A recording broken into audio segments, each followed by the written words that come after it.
네, 소프트웨어의 형상이라고 하는 것은 소프트웨어의 사실 모습인데요.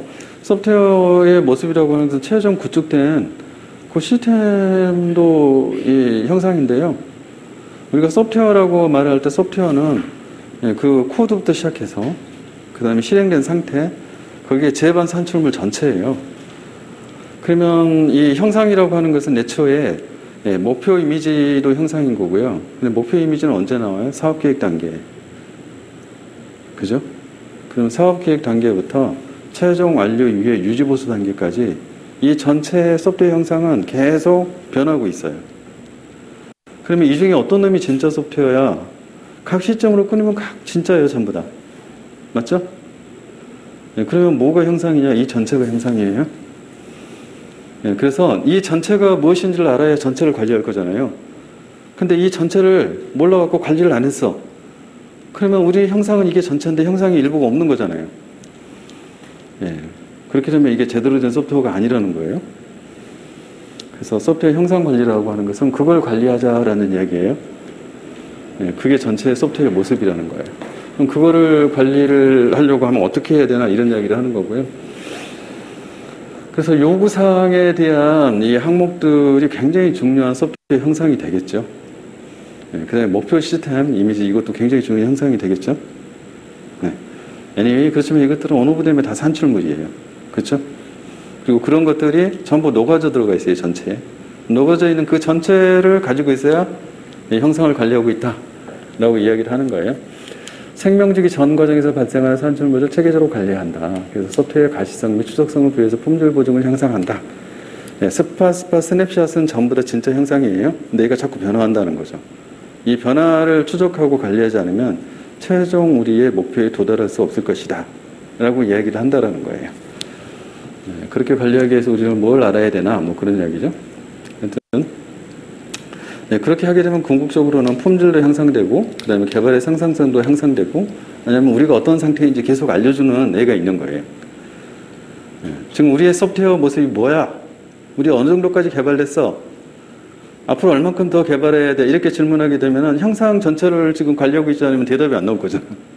근데 그 대답이 안 나오면은 생산성이라는 걸 말할 이유조차도 없게 되는 거예요. 그다음 유지보수 비용 절감. 개발 완료 이후에도 그것들이 계속 히스토리 관리가 되고 있기 때문에 개발 이후에 변경을 할 때 그때도 과거에 대고서 변경을 하는 거잖아요. 또는 현재에 대해서 변경을 하는 거잖아요. 근데 과거나 현재가 관리되고 있지 않아. 그럼 도대체 뭘 변경할 것이냐? 유지보수가 제대로 안 될 거라는 거죠. 그런 이야기 하는 거예요. 그래서 형상 항목이라는 게 있고 형상물이라고 하는 게 있고 기준선, 그 다음에 현상 정보라는 게 있어요. 소프트웨어 개발 생명주기 중 공식적으로 진행되는 관리 기본 대상이다. 이거는 일반론적으로 뭐뭐뭐 관리해야 돼. 이것들이 이제 이 형상 항목이에요. 형상물, 공식적으로 구현되는 형체가 있는 실현된 형상 관리 대상, 산출물이에요. 실제 산출물. 그 다음에 기준선, 형상 항목들의 기술적 통제 시점, 사용자로부터 승인받은 산출물. 보통은 이 이제 기준선은 베이스라인은 큰 베이스라인은 단계말에 다 정의가 돼요.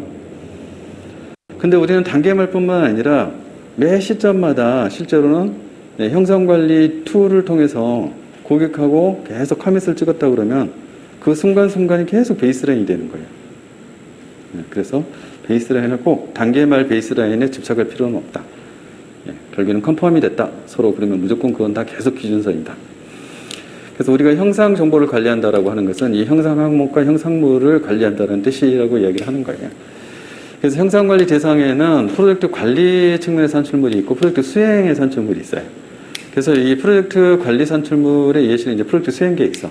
근데 개발자들보다는 프로젝트 관리 그룹에서 작성하는 문서인 거죠. 수행 산출물은 대부분은 개발자가 직접 만들어내야 되는 문서들이에요. 이렇게 구분해서 보고 있다라는 거고, 형상 관리는 형상을 식별한다, 통제한다, 감사한다, 기록한다. 그래서 금방 앞에서 했던 이런 이야기들을 하고 있는 게 형상 식별이에요. 그리고 이에 기반해서 우리가 이제 형상물, 지금 여기서 말하는 형상물, 기준선, 이런 것들을 저희가 전부 이제 관리할 수 있는 기본 구성을 해놓고 나서 그것들이 변경되는 것들을 지속적으로 통제한다는 뜻이에요. 형상 통제. 그래서 이제 여기에 변경 관리가 주요한 일이 되는 거고, 그 그다음에 변경을 하고 나면 관련된 형상이 실제로는 물리적으로도 변경이 가해졌을 거고요. 이 물리적인 실체를 담고 있는 산출물, 논리적인 이 형상물도 얘가 반영이 돼 있어야 돼요. 근데 소스 코드는 고쳤는데 그래서 설계 문서는 안 고쳤다. 이러면 안 되잖아요. 그래서 이것들이 실제 쭈루룩 영향을 받는 것들이 다 함께 일관성 있게 업데이트가 됐는가를 들여다보는 거는 이제 우리 형상감사라 그래요.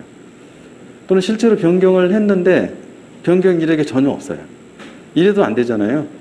그래서 변경관리 회의를 통해서 변경하기로 했어. 그래서 실제로 변경했는데 문서상으로 산출물로 아무것도 안 남아있어. 자, 이런 것들을 식별해가지고 업데이트해, 일치시켜 이렇게 말하는 걸 우리가 형상감사라고 그래요. 그리고 감사가 끝나면 불일치한 것들에 대한 기록을 남기는 거예요. 그리고 그거를 실제로 맞추는 작업, 시정 조치를 했는지 이런 것들을 기록을 계속 남기는 거예요. 이제 이런 것들을 지금 기록이라고 합니다. 그래서 식통감기라고 외워요. 식통감기라고 외우고요. 감리사 시험 문제는 순서가, 형성관리 순서가 올바른 것은, 그래가지고 이걸 막 뒤섞어 놓고 찾아라, 이렇게. 네, 생명주기별 기준선이라는 것을 이제 정의를 하고 있는데, 뭐 계획 단계는 기능적 기준선, 예후 분석 단계는 분배적 기준선, 설계 단계는 설계 기준선, 구현 단계 시험 기준선, 통합 및 시험 단계 제품 기준선, 설치 및 운영 기준선. 네, 이렇게 돼 있어요. 이제 설계 단계 설계 기준선은 명확하고요. 네, 그 다음에 시스템 통합 및 시험 단계 제품 기준선도 명확하고, 운영 단계 운영 기준선도 명확해요. 근데 구현 단계 시험 기준선이라고 돼 있으니까 이 부분은 좀 헷갈리죠. 그 다음에 요구 분석 단계 분배적 기준선, 이것도 좀 헷갈려요. 그래서 생명지기와 기준선의 이름이 올바르게 연결된 것은 감리사 시험문에 자꾸 나와요. 네, 그래서 이렇게 일치하지 않고 약간 다르게 표현되어 있는 거, 그런 것만 잘 챙겨서 한번 보시면 될 것 같고요. 이제 그 해당되는 것들은 여러분들이 알고 계신 이 단계별 산출물 그대로 생각하시면 돼요. 네, 변경관리 절차, 이거는 예시로 지금 놓은 거고요. 변경 요청이 들어온다, 변경 검토는 승인한다, 그리고 변경을 실행한다. 뭐 이런 단계를 간다는 거고요. 네, 이제 테스트 공학입니다. 이제 숨어있는 결함을 찾기 위해서 소프트웨어를 작동시키는 일련의 행위의 절차다. 오류 발견을 목적으로 이제 한다. 뭐 그런 거고요. 뭐, 이 테스트도 얼만큼 이제 체계적으로 잘하느냐 이런 것도 알 수 있는 척도가 있다. 뭐 작동성, 관찰성, 조정성, 분해성, 단순성, 안정성, 이해성 뭐 이런 것들이 있대요. 소프트웨어 테스트 V 모델 해서 이제 요 실제 SDLC 단계하고 매핑해서 테스트를 유닛 테스트, 인티그레이션, 통합 테스트, 시스템 테스트, 액셉턴스 테스트. 아까 저희가 어디서 봤죠? 요구사항, 요구사항 추적에서 봤죠? 그거랑 유사한 그림이에요. 그래서 이거를 이제 V 모델이라고 부른다. 그 다음에 이제 베리피케이션, 밸리데이션이라는 용어를 쓰는데, 이제 베리피케이션은 개발자 관점, 밸리데이션은 사용자 관점에서, 아까 이제 말씀드린 올바르게 제품을 생산하고 있는지 검증한다. 만드는 제품이 제대로 동작하는지 확인한다. 제품이 제대로 만드는 그 결과값을 확인하는 것은 당연히 테스트로 사용자의 관심사인 거고, 이 올바른 제품을 만들기 위해서 그 과정들에서 체크를 하는 것은 당연히 개발자의 몫이에요. 그래서 이제 관점이 개발자 관점, 사용자 관점으로 되어 있는 거고, 그 다음에 SDLC 각 단계 활동 기간에는 이렇게 표현이 되어 있는 거고, 대부분 밸리데이션은 마지막에 어떻게 해요? 고객이 인수하는 과정에서 테스트를 하잖아요. 그래서 이제 그때 한다라는 얘기. 그런 거예요. 베리피케이션에 관련된 그래서 방법들이 인스펙션, 옥스루, 피어 리뷰 뭐 이런 게 있고, 밸리데이션은 이제 테스트라고 돼 있어요. 그래서 테스트는 밸리데이션이구나 라고 생각하시면 되고, 나머지 이제 베리피케이션에 관련된 거를 인스펙션, 대표적인 게 인스펙션입니다. 실제로 웍스루하고 이제 피어 리뷰 이야기도 하고 있는데, 주로 이제 인스펙션을 많이 이야기를 해요. 그다음에 테스트 유형 분류, 시험 단계나 시험 목적, 시험 방법, 시험 시각에 따라서 이제 달리 할 수 있고요. 단계는 단위, 통합, 시스템 시험, 인쇄 시험, 최종 이제 설치, 사용자 환경에 필요한 것들은 설치 시험까지, 시험 목적에 따라서 회복 시험, 안전 시험, 강도 시험, 성능 시험, 구조 시험 뭐 이렇게. 시험 방법은 블랙박스 시험과 화이트박스 시험. 이제 이 부분을 많이 물어봐요. 블랙박스, 화이트박스. 그다음에 시험 시각은 정적 시험, 동적 시험. 그래서 정적이라고 하는 부분은 이제 프로그램을 수행하지 않고 하는 거예요. 그래서 주로 인스펙션 할 때 이제 정적으로 한다라고 이야기하고, 이제 대부분의 테스트는 사실 동적 시험이죠. 이제 테스트 케이스 사례를 하나 이제 넣어놓은 거고요. 실제로 이 온라인 뭐 배치 부분에서 분류가 사용성, 기능성, 뭐 기준사 효율이 가져다 넣은 거예요 지금. 뭐 보안성 이런 거 추가해서.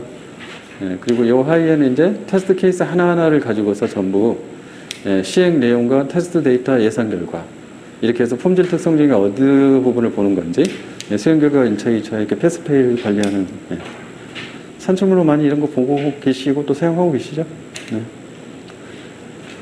그래서 테스트 케이스가 좋아야 된다. accurate, economical, repeatable, traceable, appropriate, self-standing 뭐 등등 뭐 이런 게 있어야 돼요. 이야기하는 거고. 이제 소프트웨어 테스트 경계성 원리 이렇게 되어 있는데 분석 설계하고 프로그래밍 테스트 이렇게 단계별로 나눴을 때 이때의 개발 노력 분포도는 40, 20, 40이 적정하다. 그러면 보세요. 기간이 예를 들어서 10개월이다. 그럼 분석 설계 4개월, 그 다음에 프로그래밍 2개월, 테스트를 4개월 한다는 뜻이에요. 이렇게 하고 계신가요? 아니죠. 앞에서부터 지연되기 시작해서 뒷단에 가면 4가 뭐가 됩니까? 10이 되는 거죠. 더 극단적인 거는 0.5가 되기도 하고, 그죠? 피어 리뷰 뭐 이렇게 돼 있는데요. 뭐 포멀, 뭐 언포멀 뭐 이렇게 인스펙션이 가장 공식적인 방법으로 사용이 된다라는 거고요. 뭐 모크스루도 뭐 하기는 한다. 인스펙션에 대해서 좀 더 설명해 보면 이제 마더레이터라고 하는 진행 책임자가 있고요. 그 다음에 프로듀셔, 이 사람은 이제 개발자예요. 산출물을 작성한 자인 거죠. 그 다음에 리더는 그 산출물을 이제 검토할 때, 회의 때 읽어주는 사람이에요. 그 다음에 옵저버하고 매퍼가 있고요. 그 다음에 리코더, 향후 데이터 분석, 데이터 수집하는 리코더가 있어요. 대부분 옵저버나 매퍼, 뭐 리코더는 잘 모르겠고, 마더레이터, 프로듀서, 리더, 그 다음에 인스펙터들이 들어오죠. 그래서 이제 인스펙션을 한다라는 거예요. 그래서 이제 역할들은 이렇게 이제 정의되어 있으니까 그냥 여러분들이 생각하시는 대로 아무렇게나 써도 돼요. 이제 계획 수행, 그 다음에 인스펙션 팔로우업을 해요. 그래서 프리퍼레이션, 사전 준비를 하고 인스펙션 회의를 해요. 필요하면 재작업을 하고 재작업 결과에서 다시 리인스펙션을 해요.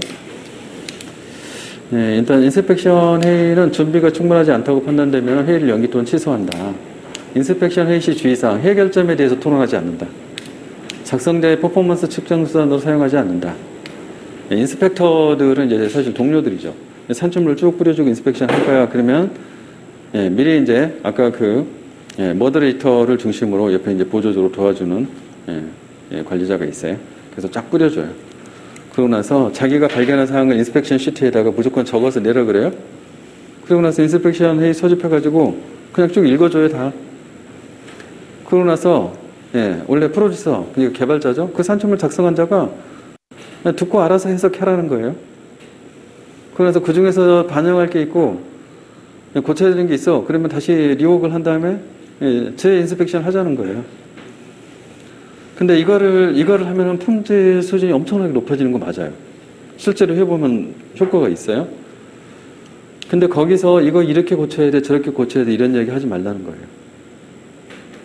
그 다음에 작성자의 인스펙션 했을 때 결함이 많이 발견됐어요. 아, 얘 일 못하네. 이렇게 하면 안 된다는 거예요. 그래서 그런 식으로 하게 되면 산출물을 낼 때 어떻게 한다? 결함 없는 것만 보여준다. 나머지 안 보여줘 버려. 안 보여준 산출물에서 나중에 결함이 왕창 나와. 그렇게 하지 말라는 거예요. 왜냐하면 그거를 하기 위해서, 평가하기 위해서 하는 게 아니라는 거예요. 우리는 산출물을 인스펙션을 서로 봐주는 거죠. 서로. 어차피 뭐 인스펙터도 나중에 다시 거꾸로 자기가 프로듀서가 돼서 자기 산출물 남들이 또 볼 거야. 그러니까 돌아가면서 서로 봐주는 거죠. 그렇게 해가지고 발견한 사항들을 이야기해주면 알아서 그냥 반영하면 되는 거예요. 그렇게 하면 엄청난 효과가 있어요. 이거는 진짜로 효과가 엄청나게 있거든요. 그런데 이거를 하려면 시간이 필요해요. 바쁘면은 이거를 하기가 되게 어려워요. 그죠? 근데 바쁘면 어떻게 해요? 밤에라도 해야지. 근데 주로 낮에 하고 밤에 일하죠. 이러면 또 이거 하는 게 어려워요. 그래서 적절하게 효과적으로 합리적으로 수행을 하는 방안을 가지고 하면 굉장히 효과를 볼 수 있다라는 거고요. 네, 앞에서 이제 지금 인스펙션만 이야기했고, 아까 웍스루 같은 거는 지금 웍스루 같은 경우는 이야기를 안 했는데요. 웍스루는 원래는 이 단계별로 분석 단계, 설계 단계, 구축 단계 이렇게 넘어가잖아요. 근데 단계가 바뀔 때마다 새로운 인력들이 투입이 돼요. 네, 그렇게 되면은 인수인계가 일어나야 되거든요, 원래는. 근데 그렇게 하면 어려우니까 웍스루를 한다고 그래서 큰 강당에다가 전체를 모아요. 그러고 나서 이미 작성된 그 산출물들을 앞에서 일일이 산출물을 다 빠르게 스캔을 해요. 보여줘요. 그럼 모두가 다 같이 보고 있는 거죠. 네, 이렇게 해서 전체가 그거를 이해할 수 있게 설명을 해주는 거. 이렇게 해서 다음 단계에 투입된 인력들 또는 기존의 인력들이 충분히 이해하고 더 다음 단계 작업을 할 수 있도록 해주는 거. 이런 것들을 저희는 워크스루를 한다라고 얘기를 해요. 그 다음에 블랙박스 테스트, 뭐 화이트박스 테스트 이야기를 많이 하는데, 이제 블랙박스 테스트는 원시 코드는 보이지 않고 목적 코드를 실행시켜. 그러니까 소스 안 보고 그냥 프로그램 실행해서 입력해가지고 출력되는 것만 보는 거예요. 이제 동등분할 기법, 경계값 분석 기법, 원인 결과 그래프, 오류였지 기법, 이런 기법들이 이제 블랙박스의 방법이다. 동등 분할은 결과값이 yes, no 이렇게 두 가지로 쪼개지는, 동등하게 쪼개지는 이런 스타일의 형태를 가진 애들, 이런 것들을 이제 테스트 케이스로 쓰면은 동등 분할 기법. 경계값 분석 기법은 일정한 구간에 인계점이 존재하면 그 인계점의 위 아래 근처에서 결함이 엄청나게 발생한다는 거예요. 그래서 그 부분을 집중적으로 테스트하는 거. 이게 이제 경계값 분석. 원인 결과 그래프, 이거는 지금 입력 출력이 계속 연결이 돼 있어요. 그러면 어느 쪽에서 결함이 생기면 그쪽이 입력이 오일 가능성이 높죠. 그래서 원인 결과 그래프를 놓고서 실제로 결함 분석을 하는 거예요. 그다음에 오류 예측 기법. 테스트 케이스는 열심히 기능에 집중해서 만들지만 실제로 우리는 단순하게 아무것도 입력하지 엔터 치면은 뻥 나는 경우가 많더라. 이건 경험적으로 하는 거죠. 그런 것들은 오류가 날 거야 라고 예측을 하고 해본다는 거예요. 이런 거는 이제 오류 예측 기법이라고 말을 합니다. 그 다음에 화이트 박스는 이제 저거하고 대칭에 있는 거예요. 실제로 제어 구조 시험, 뭐 루프 시험 이렇게 돼 있는데요. 이거는 실제 프로그램을 실제 이 실행을 쭉 소스 코드를 따라서 경로별로 실행을 해보는 거예요. 그러면 그 경로 자체가 순차적으로 가는 경우도 있을 거고, 분기가 되는 경우도 있을 거고, 또는 루프를 계속 도는 경우도 있을 거예요. 그래서 그런 것들을 전부 다 시행을 해보는 거예요. 그래서 맥케이브 복잡도 같은 경우에는 그렇게 하면 몇 번을 실행을 하게 되면 테스트 케이스가 커버리지가 완성이 되는가, 뭐 이런 것들을 계산하는 방법이에요. 그래서 테스트 결계에는 시나리오가 몇 개 있어야 된다. 뭐 이런 것들을 이제 판단하기 위한 뭐 그런 거예요. 그래서 화이트박스, 블랙박스 테스트를 서로 이제 비교를 해보면 개념적으로는 내부로지, 이거는 이제 블랙박스는 입력하고 결과만 뭐 이런 거고, 뭐 특징이 이렇다, 뭐 시험 기법은 뭐 이런 게 있다 있는데요. 그냥 아주 그냥 점수를 그냥 주려고 어쩌다 갑자기 이런 걸 내는 경우가 있어요. 비교하라. 근데 이제는 더 이상 시험 문제가 안 나올 거야. 그렇다고 문제 폭 나오면 골치 아프잖아요. 그래서 이제 좀 베이직 상식으로 여러분들 머릿속에 담아놓으면 될 것 같다. 뭐 TMMI 테스트 머티리티 모델, 뭐 저희가 아까 GS 인증 평가 모델에서 테스트 관련된 이제 모델들 이야기를 했었는데, TMMI가 이제 대표적인 거로 이제 이야기를 해요. 그래서 테스트 머티리티 모델, CMM, Capability 머티리티 모델, 그거하고 걔가 같죠. 그래서 얘도 이제 1단계, 2단계, 3단계, 4단계, 5단계 이렇게 해놨는데요. 얘 같은 경우에는 우리가 알고 있던 그 능력의 성숙도 컨셉하고 얘는 틀려요. 그래서 얘는 좀 다르기 때문에 내용을 보셔야 되고요. Managed, Defined는 우리가 통상 프로세스가 전체 업무에 대해서 표준화되었다 이렇게 이야기를 했잖아요. 근데 그게 아니고요. 얘는 관점이 틀려요. 테스트 단계별 프로세스가 관리되는가, Managed. Defined, 테스트 관련 필요한 조직 교육 훈련 체계가 관리되는가, 이게 Defined예요. 그 다음에 Measured, 테스트 프로세스 수행을 측정 평가 관리가 되는가, 이거는 지금 걔가 같죠. 오티메이션도 같죠. 근데 요 아래가 좀 틀려서 요거는 제가 이렇게 표기를 해놨거든요. TMMI의 특징으로는 요게 다르다. TPA 있는데 요건 나중에 한번 여러분들 읽어보세요. 그 다음에 도메인 공학. 도메인 내의 어플리케이션 개발 시 상대 수인 중요한 산출물들을 개발한다. 뭐 이렇게 되어 있는데요. 결국엔 도메인을 엔지니어링 한다, 그리고 애플리케이션을 엔지니어링 한다 라고 하는 것은 사실 도메인 엔지니어링이라는 개념은 없었어요.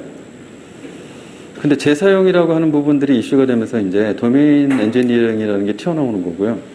근데 재사용의 주요한 부분은 객체 지향 방법론이 한 단계 발전하면서 부품화된 소프트웨어, 그러니까 컴포넌트 베이스드 이제 개발 방법론이 적용되면서 그때부터 이슈가 되기 시작한 거예요. 네, 컴포넌트만 추출해서 재사용성을 높이려고 하니까 이 산업 도메인 자체의 공통 부분들을 찾아내지 않으면 그럼 재사용성이 없어지는 거예요. 어차피 프로젝트 하나 하면서 거기서 재사용할 일은 없는 거죠. 그죠? 그 산업 도메인 안에서 자주 쓰이고 공통적으로 쓰이는 것들을 알아내서 걔만 따로 만들고 개별 프로젝트 할 때 갖다 써야지. 이제 그러다 보니까 도메인 엔지니어링이라는 개념으로 생겨서 애플리케이션 엔지니어링 상위 단계에서 그걸 수행하자라는 이야기예요. 어떻게 할 건데 도메인 분석한다, 소프트웨어 아키텍처 개발한다, 재사용 컴포넌트 코드 생성기를 개발한다. 네, 그렇게 하면은 아웃풋으로 도메인 모델이 나오고 도메인 소프트웨어 아키텍처가 나오고 재사용 컴포넌트나 코드 생성기가 나온다. 그럼 같은 산업 도메인 안에서는 새로운 애플리케이션을 개발할 때 이 범위 안에 다 있는 것이니 가져다가 쓸 수 있는 부분이 많아진다. 네, 그래서 그런 기반으로 도메인 엔지니어링이 된 기반으로 애플리케이션 1, 2, 3 엔지니어링을 해가면 생산성, 그 다음에 품질이 향상될 것이다. 이렇게 본 거예요. 도메인 윗단에 엔터프라이즈 엔지니어링 이렇게 이제 붙여가지고 미 공군에서는 사용하기도 했더라. 그런 얘기이고요. 그 다음에 프로덕트 라인 공학. 이제 PL, SPL 이렇게 이제 부르는 거예요. 그래서 소프트웨어 프로덕트 라인. 소프트웨어도 공장에 프로덕트 라인 돌아가듯이 개발을 하는 게 어떤가. 이렇게 이야기한 거예요. 그러면 생산성이 엄청나게 향상되고 공장에서 찍어놓은 소프트웨어 개발이 되는 거 아니야? 이렇게 이야기를 하는 거예요. 그래서 앞단에 이제 도메인 요구에 맞는 재사용 단위, 그러면 이제 도메인 엔지니어링이 이미에는 전제가 되어 있는 거예요. 그죠? 그래서 지금의 이 걔는 전부 다 재사용화된 소프트웨어 또는 재사용을 위한 컴포넌트 부품 소프트웨어 개발. 이제 지금 여기에 키를 맞추고 있었어요. 근데 그보다도 한 단계 더 높은 수준으로 재사용을 하려면 어떻게 해야 되지? 라고 이제 생각을 한 거예요. 공장에서 찍어내듯이 하려고 하면 어떻게 하면 돼? 라고 이제 생각을 하는 거예요. 네, 그렇게 하려면 소프트웨어 엔지니어링, 테크니컬 매니지먼트, 오거나이제이션 매니지먼트 이렇게 영역을 나눠서 이런 일들을 막 해야 돼라고 말을 했는데 결론은 이런 거예요. 코어 에셋을 만든다.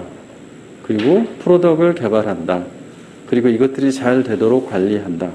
이렇게 돼 있어요. 코어 에셋이 뭐예요? 이렇게 이제 예를 들면 여기 금융 도메인이야. 그러면 코어 에셋이 뭐가 될 것 같아요? 코어 뱅킹 얘기 들어보셨어요? 예를 들면 계정계에서 다루는 업무는 뻔하다는 거죠. 그죠? 계정계에서 하는 일은 수신여신.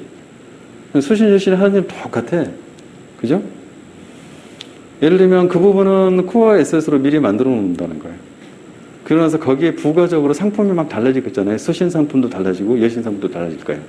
그럼 달라지는 그 부분들만 이 코어 에셋에다가 계속 붙여가면은 그럼 이 전체가 다른 상품이야, 다.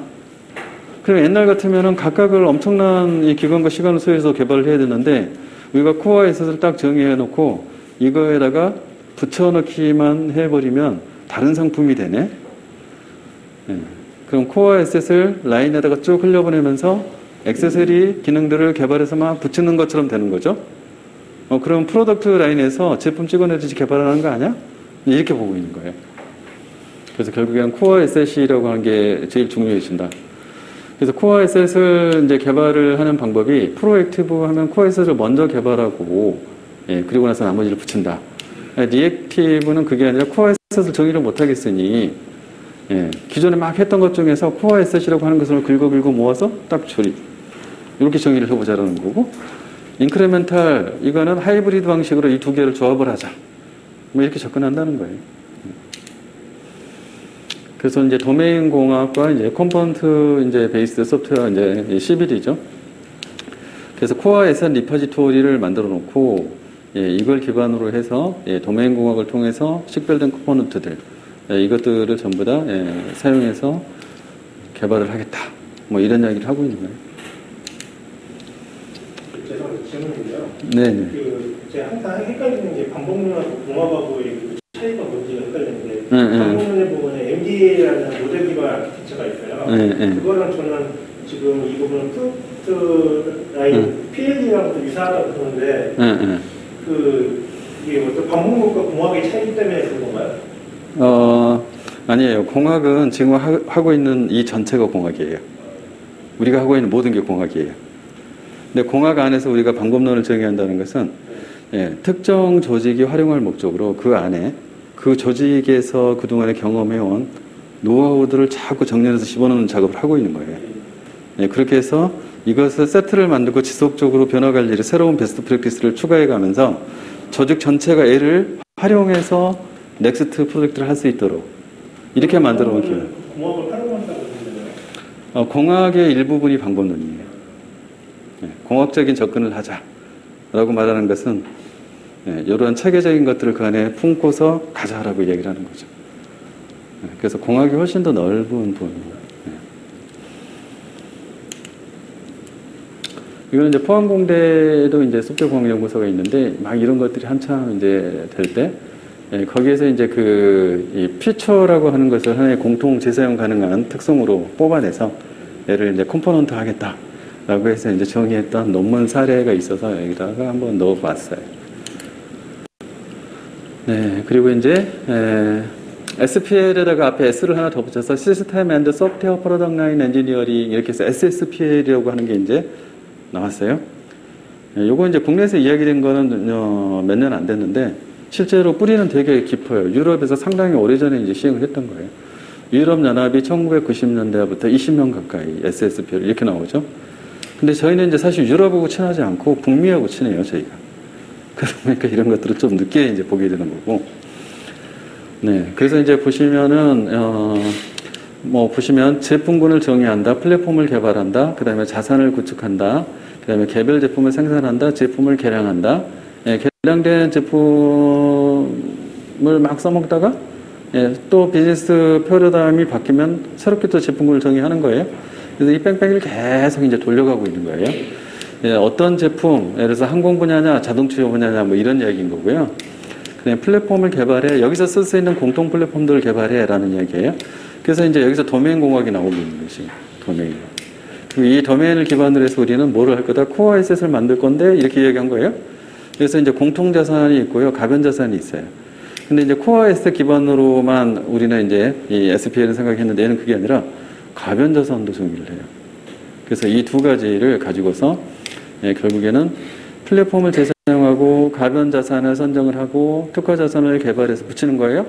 그리고 나서 이제 개발을 한다라는 거예요. 자, 이렇게 되면 같은 듯 다른 제품이 계속해서 나오는 거예요. 근데 그 다르다는 의미는 사용자의 요구사항에 계속 대응해 줄 수 있다는 의미예요.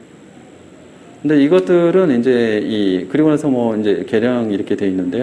사실 이 부분들은 이미 국내에서도 적용이 다 돼 있어요. 뭐 저런 것들을 잘해서 매스 커스터마이제이션, 대량으로 제품을 생산하고 있는데 하나하나가 다 개인의 요구사항에 맞춰져 있다. 이게 이제 이 매스라고 하는 이제 표현이 이제 그렇게 돼 있는데요. 이제 매스 커스터마이제이션이라고 하는 것이 이제 요 컨셉이 되게 중요한 부분이에요. 근데 이 부분은 여러분들이 오더를 넣을 때, 여러분들이 예를 들어서 현대차에도 오더를 넣어요. 그럼 여러분들은 뭐를 해요? 기본적인 차종 모델을 선택하죠. 그럼 얘는 뭐예요? 공통자산이겠네요. 그 다음에 거기다 옵션을 막 선택을 하시죠. 옵션을 선택해서 막 붙이면은 옵션이 추가가 돼요. 근데 옵션은 여러분이 선택하는 거에 따라서 모든 사람이 다 달라져요. 그리고 나서 최종적으로 라인에서 돌아갈 때는 다 사실은 다르잖아요, 차가. 근데 같은 라인에서 돌면서 아웃풋이 나오는데 주문자 특성에 맞게서 다 나와요. 어떻게 그렇게 나오는 걸까요? 용하죠? 이렇게 해서 매스 커스터마이제이션 해주겠다는 게 이제 요 컨셉이에요. 근데 그 안에는 그러니까 우리가 이미 생각하고 있는 이 생산과 관련된 플랫폼, 그 다음에 공통자산, 가변자산이 다 이미 정의되어 있는 거예요. 그리고 라인이 돌 때 소프트웨어적으로 그거를 다 컨트롤하고 있고요. 오더 매니지먼트를 할 때, 그래서 우리 차체 어셈블리가 처음에 딱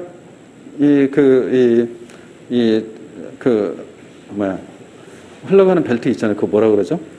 갑자기 생각이 안 나네. 네, 컨베이어 벨트. 여기에 지금 어셈블리를 올리잖아요, 차체를. 예를 들면. 물론 크니까 바닥에 깔려 있는 거겠죠. 그러면 흘러가면은 옆에 부품들이 도열돼 있어요, 그죠? 그리고 나서 이 부품을 조립하는 사람은 그 부품만 조립할 거예요. 근데 이 차체가 흘러갈 때 예를 들어서 앞에 이 부품을 장착해라 말아라 앞에서 지시를 할 거예요, 얘가. 이건 컴퓨터적으로 하는 거죠. 그러면 내가 선택한 옵션이 있는 부품의 위치에서만 장착해라 라고 뜨겠죠? 네, 그러면 그것만 장착해주면 내가 원하는 제품이 그냥 나오는 거예요, 결과값으로. 근데 이렇게 하려면 도대체 어떻게 했겠느냐라고 이제 생각해 보는 거죠. 우리는 그냥 이제 그렇게 되는 줄 알지만 실제로는 플랫폼, 프로세스, 그다음에 소프트웨어 시스템 융합, 이런 부분들이 종합적으로 그 안에 들어가서 대량 고객 맞춤화 생산이 가능해졌다라고 이야기를 한 거예요. 그러면 결국에는 우리가 제품 개량을 한다라고 하면 코어 에셋이 한 단계 업그레이드 되는 것도 이 플랫폼 안에서 돌릴 수 있는 거고요. 그 다음에 가변 자산도 또 계속 새로운 요구사항이 나오면 거기에 맞춰서 바꿀 수 있잖아요. 근데 이 전체를 관리하는 하나의 SSPL이라고 하는 이 관리 체계는 그 안에 있어야 되는 거죠. 그래서 그 전체가 어떻게 되어 있다, 이 각각이에 대한 부분들이 이제 관리가 되어야 되는 거예요. 이렇게 하면은 대량의 고객을 대량 생산으로 맞춤형으로까지 생산을 해줄 수 있다. 이렇게 하면 이제 경쟁력이 엄청 높아진다라는 이야기를 하는 겁니다. 근데 이미 그렇게 하고 있어요. 3R, 뭐 리버스 엔지니어링, 뭐 리엔지니어링, 리유스 뭐 있는데요. 그냥 한번 읽어보시면 개념만 이해하고 넘어가시면 되니까 한번 그냥 읽어보세요. 이미 다 알고 있는 내용들이죠, 이건. 이제 재사용 부분에 대한 확장이 과거에는 컴포넌트 레벨의 재사용 이렇게 이야기했는데 지금 보면 코어에서 재사용 뭐 이렇게 나오잖아요. 심지어는 이제 여러분들이 보셨던 MDA 그렇게 되면 사실은 플랫폼 종속성을 벗어나서 플랫폼을 전부 이식하는 과정에서 왔다리 갔다리 역공학 뭐 다시 재공학 이런 것들을 통해서 왔다리 갔다리 하면서 전부 다 매핑 변환이 돼 버리잖아요. 그래서 재사용 못할 게 없네라고 쓴 거예요, 이거예요. 재사용 못할 게 없네. 그래서 이제 재사용에 관련된 이 수명주기 관리 뭐 이런 것도 이야기를 하는데, 이제 재사용 에셋을 회사가 얼만큼 정리해서 프로젝트에 공급할 수 있느냐. 이제 이 자체가 돈으로 환산하면, 실제로 뭐 언제 어떤 회사에서 그걸 했어요. 그리고 그거를 공통 그 컴포넌트를 개발하고 관리하는 팀을 운영을 했거든요. 1년간 연간 운영하고 자기들이 성과로서 발표한 그 절감액, 그 금액이 몇백억이더라고요. 그러면 팀 하나 운영하는데 실제로 인건비로는 그렇게 돈이 많이 안 들거든요. 뭐 20억 들었다고 치고 연간 연봉이. 근데 뭐 예를 들어서 200억을 했다. 그럼 훨씬 더 이익이잖아요, 그게. 예를 들면 이제 그런 측면에서도 볼 수 있고, 또 이제 품질, 재사용에 대한 컴포넌트는 검증이 됐기 때문에 이제 품질 이슈가 없는 그런 부분도 장점이죠. 그래서 이제 여기까지 보고 10분 쉬었다가 다음 또 넘어갈게요.